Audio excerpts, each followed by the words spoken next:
ये मुझे इस नाते आप लोगों के समक्ष आना पड़ा।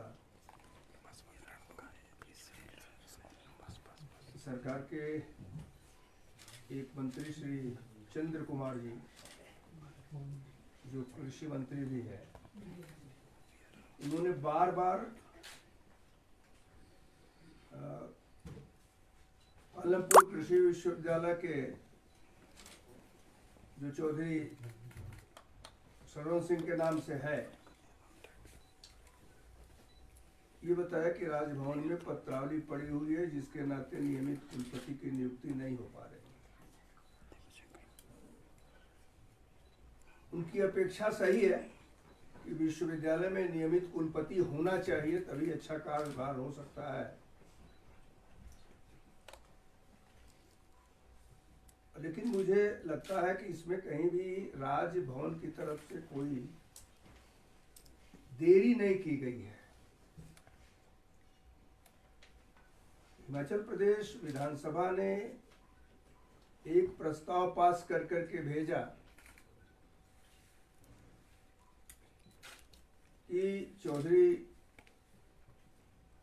सरवन सिंह कृषि विश्वविद्यालय पालमपुर में भी सरकार की सहमति के आधार पर कुलपति की नियुक्ति की जाए। उसका कारण ये दिखाया गया कि चूंकि पैसा सरकार देती है, इस नाते सरकार जो अपना नाम प्रस्तावित करके भेजे, उसी नाम को राज्यपाल अपना अनुमोदन दे करके उसे विश्वविद्यालय का कुलपति बना दे।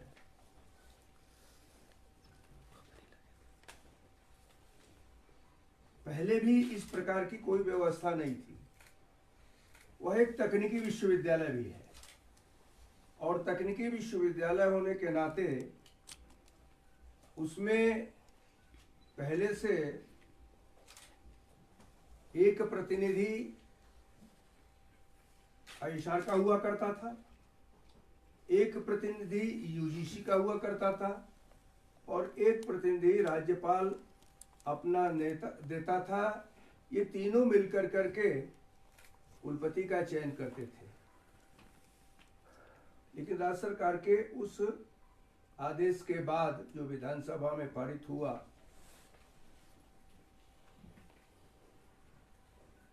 वही बार बार कृषि मंत्री जी अपना दे रहे हैं।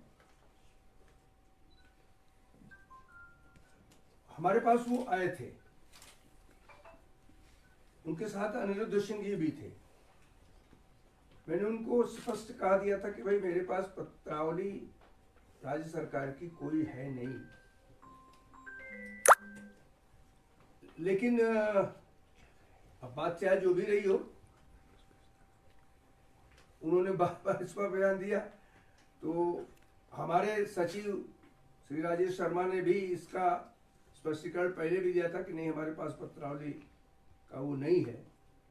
उसके बाद भी बयान आने के बाद तो जो दोषारोपण मेरे ऊपर होना था, तो मैंने उचित समझा कि आप लोगों के समक्ष इस विषय को रख कर करके और हिमाचल प्रदेश के बुद्धिजीवियों से ही पूछूं। हर प्रदेश में सरकार जो है विश्वविद्यालय के विद्यालयों के शिक्षा के क्षेत्र में बजट का भाग खर्च करती है, लेकिन जो वो चाहे वही हो, ऐसा कहीं किसी प्रदेश में नहीं होता है। लेकिन अगर हिमाचल प्रदेश सरकार इस बात को करती है तो उसके लिए कि क्या वह सही है या गलत है, वह पत्रावली राष्ट्रपति जी के इस अनुमोदन के लिए कि अगर विधानसभा ने सही किया है तो उसको पास कर दे, भेज दिया गया है। दूसरी बात, हमने अपनी तरफ से पुराने नियमों के अनुसार ही एक कमेटी का गठन किया जो खोज कर करके कुलपति को बुलाए। उसका कुछ काम आगे बढ़ा भी था, स्क्रीनिंग हुई थी लेकिन उसके बाद उसी विश्वविद्यालय के किसी शिक्षक ने शायद हाई कोर्ट में रिट कर दिया और उस रिट के आधार पर हाई कोर्ट ने उसको स्टे कर दिया है। तो दोनों पक्षों के आधार पर कहीं राजभवन इसमें आता नहीं है। इसके साथ ही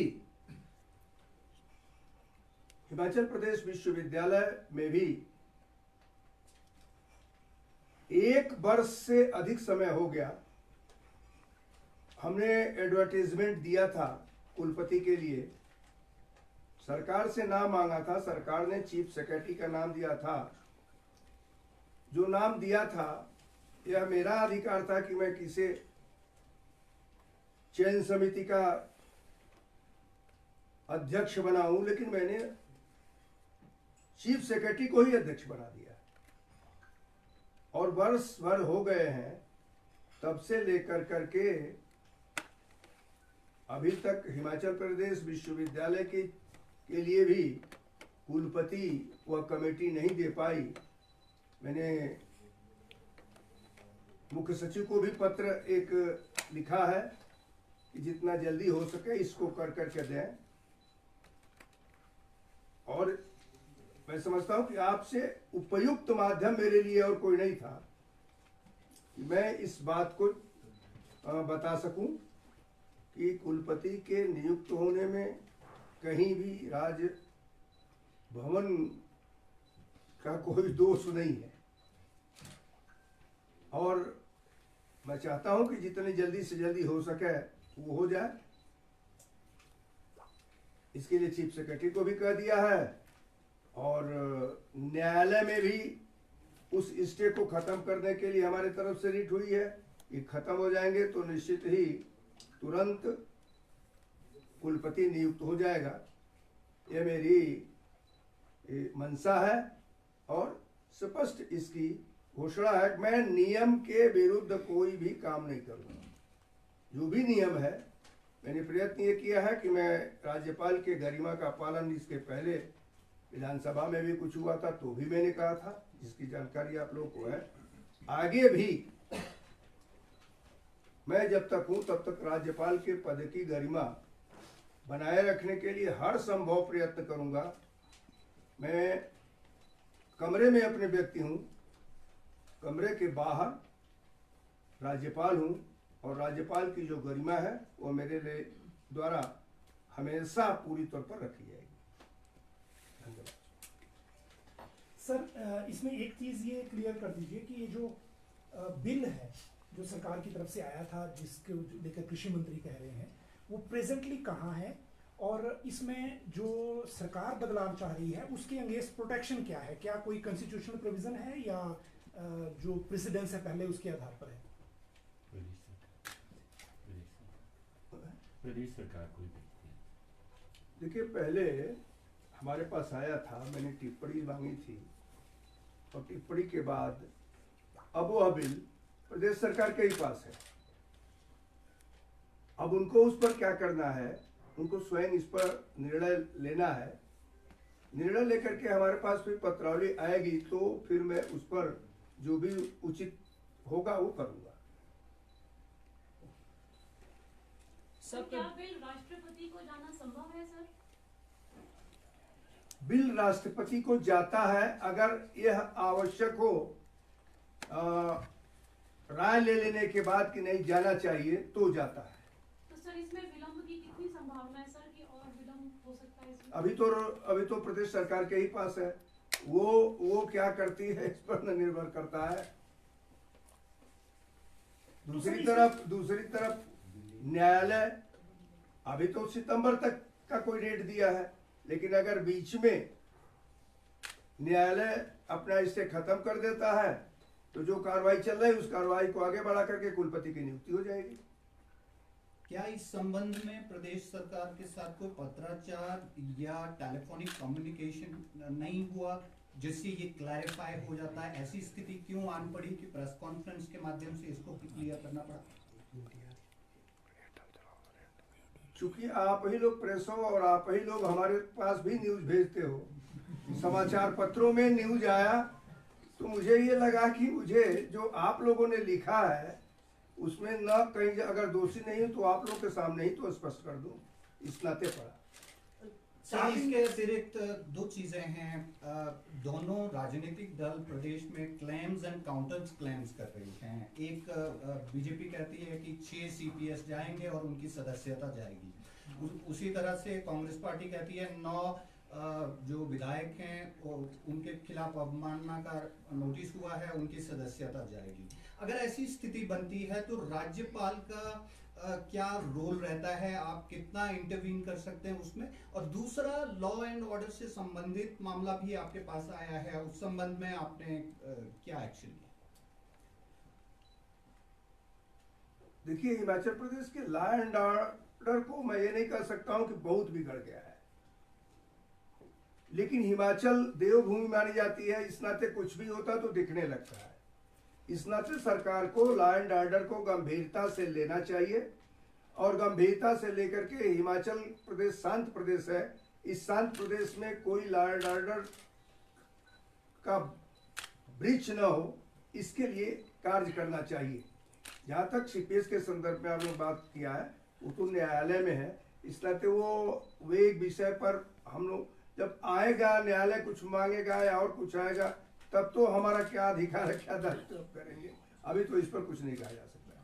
सर, 4 दिन पहले आपने सरकार के प्रति विश्व योग दिवस को लेकर एक आपत्ति जाहिर की थी, क्या उसके ऊपर राजभवन ने कोई संज्ञान लिया है? तभी तो कहा है, संज्ञान अगर लिया तभी तो ये कहा कि नहीं रहना चाहिए। और योग दिवस किसी पार्टी का नहीं है। योग दिवस को यह सबसे बड़ी उपलब्धि है कि संयुक्त राष्ट्र संघ ने भारत के प्रधानमंत्री के आवेदन पर 21 जून को विश्व योग दिवस की मान्यता दी। यह भारत के लिए गौरव की बात है और वह विषय किसी भी दल का नहीं है। विभिन्न संस्थानों में योग होता है, सिर्फ इस नाते कि विश्व योग दिवस बन गया है तो उसमें सरकार द्वारा ही, आयुष विभाग द्वारा वह मनाया गया था, तो उसमें सभी लोगों को रहना चाहिए था। मुझे बुलाया गया तो मैं भी गया था, अन्यथा राजभवन में भी अलग से भी मैंने उसका प्रबंध किया था और यहाँ भी हुआ था। सर, जिस तरह प्रदेश में बार बार इलेक्शंस हो रहे हैं, पहले 6 इलेक्शन हुए, अब 3 इलेक्शन होने जा रहे, क्या आप इसको सार्थक मानते हैं? और दूसरा सवाल ये कि जिस तरह स्पीकर ने भी पिछले कल 9 विधायकों के निष्कासन को लेकर ये प्रतिक्रिया दी है कि इस पर हम विचार करेंगे, आपको लगता है कि ये निष्कासन अगर भविष्य में होता है तो सही है? देखिए, स्पीकर का पद संवैधानिक पद है। संवैधानिक पद पर फिलहाल मैं कोई टिप्पणी नहीं कर सकता हूँ।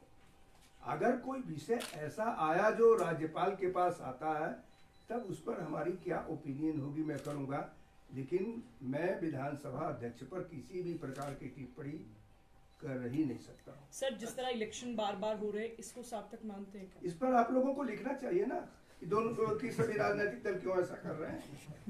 सर, आप लोग लिखो। Thank you sir. सर, आपने कहा कि बिल को आपने सरकार को वापस भेज दिया, कुछ क्लैरिफिकेशन उसमें मांगा कि क्या हम जान सकते हैं क्या उसमें मांगा गया है, सरकार से पूछा गया? नहीं, उसमें कई किंतु परंतु होते हैं। बिल जो होता है, आवश्यक नहीं है कि जितने बिल होते हैं वह सही अर्थों में, कभी शब्दों का कुछ होता है, कभी किसी का कुछ होता है, तो इस तरह से अपना चलता रहता है।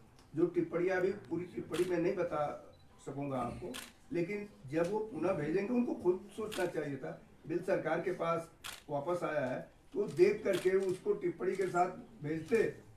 अगर कोई हो रहता तो हम अपना पास कर करके भेज देते, हमें क्या हुई है। लेकिन अगर उन्हीं के पास है तो यह नहीं कहना चाहिए कि राज्यपाल महोदय के पास है, वो जल्दी से पास कर। जितनी चिंता उनकी है उससे अधिक चिंता मेरी है, क्योंकि मैं केवल राज्यपाल नहीं हूँ बल्कि विश्वविद्यालयों का चांसलर भी हूँ, कुलाधिपति भी हूँ। इस नाते मुझे भी चिंता है। हम राजनैतिक स्थिति में इसको स्वीकार और अस्वीकार करने की मंशा नहीं रखते हैं, विश्वविद्यालय के हित के लिए स्वीकार और अस्वीकार करने की बात करते हैं। सर, प्रदेश सरकार की ओर से जो temporary suspension of forest conservation act को लेकर जो आपके पास मामला आया है, क्या वो अभी लंबित है? क्या स्थिति है, उसका स्टेटस जानना चाहिए। शेड्यूल 5 के अंदर जो नौतोड़ वाले मामले। अच्छा, नौतोड़ पर भी फाइल यहाँ से जा चुकी है सर, बिल्कुल एक बार दोबारा आ गई है अच्छा, फिर आई है। एक बार हम उनको भेज चुके थे, फिर भी देखिए हम नौतोड़ देने के पक्ष में हैं, बहुत साफ, हमें कोई आपत्ति उस पर नहीं है। वाइब्रेंट विलेज अगर सेंट्रल गवर्नमेंट ने वो किया है तो मैं नौतोड़ बिल्कुल देने के पक्ष में हूँ, लेकिन वह नियमों के अनुसार हो। मैंने उनसे पूछा था कि कितने एप्लीकेंट हैं, शायद वह एप्लीकेंट की संख्या बता करके भेजे हैं, और वह अगर उनको देना है तो राज्यपाल के अधिकार के क्षेत्र में हुआ तो राज्यपाल देंगे। सर, ये विश्वविद्यालय वाला जो मामला है, ये क्या कभी राज्यपाल से पहले भी राष्ट्रपति को गया या पहली बार साहब? ऐसी स्थिति कभी आई भी नहीं जो पहली बार आई है। सर, गवर्नर के पास एक और बिल पेंडिंग है, लोकतंत्र पहले का। उसके बाद कोर्ट से भी एक ऑर्डर आया है कि जब वो कंप्लीशन नहीं हुई रिपील करने वाली, तो बीच में बंद नहीं किया जा सकता उस पेंशन को। लेकिन अभी प्रेजेंट स्टेटस क्या कुछ बता पाएंगे कि राजभवन के पास वो अभी तक कहाँ है?